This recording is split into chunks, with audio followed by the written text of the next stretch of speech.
Good morning. This is my third time to speak in the Dáil today, and I was just thinking to myself, the issues I spoke on would seem unconnected, but they're not. They're all connected. Homelessness, the attempt to bring us into a European army, and the issue of the pay and pensions bill that's in front of us.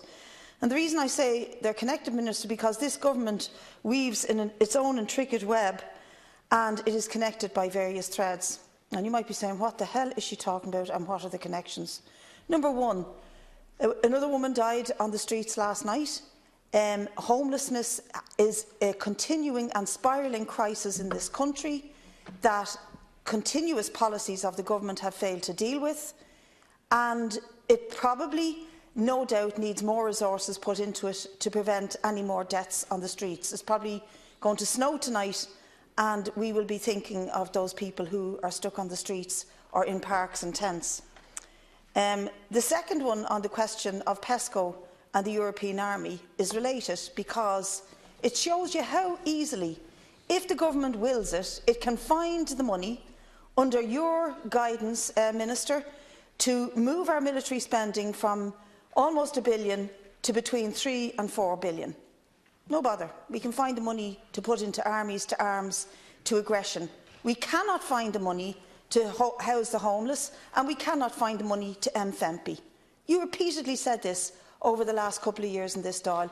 I cannot end FEMPI because to do so would cost too much to the state. I think the figure you used was 260 million in each year.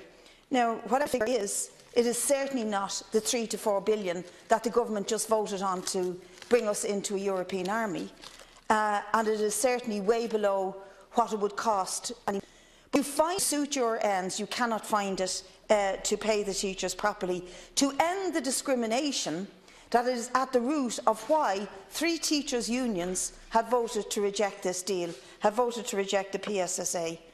And then you use a big hammer to beat the unions over the head, to say to them even further discrimination and pay inequality will be imposed because you voted to reject a pay deal. The first time in history, I think, any government has used such a hammer to crack these 3 nuts, and those 3 nuts are the teachers' unions. And fair play to those unions for rejecting the deal, because I know so many other public sector workers who felt they had no choice precisely because you were holding that big hammer and telling them, unless you accept this pay deal, you will be tied into a permanent arrangement whereby your pay inequality will not be restored. And that is what you're doing here. So the FEMPI legislation is being used to penalise workers, to create inequality. In my area, 11 beds in an adult mental health unit closed at the beginning of the summer, and by the admission of the Minister for Health, they couldn't recruit the nurses. They couldn't retain and recruit psychiatric nurses to keep every bed occupied in Lindara unit in Cherry Orchard. They have since gone on a recruitment drive and opened the beds up again, but they admitted that it was the pay policy was keeping nurses out of the country.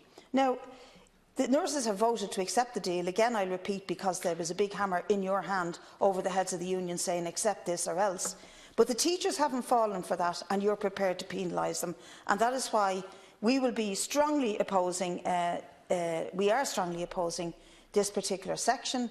And I would just repeat to you that the FEMPI legislation is an extraordinary piece of work. It's the longest piece of emergency legislation in the history of the state. We seem to be able to maintain it, to re-vote it in every year, and there are people dying on the streets. There are 8,000 people homeless, families living in hotels for Christmas, kids writing to Santa looking for a home instead of toys.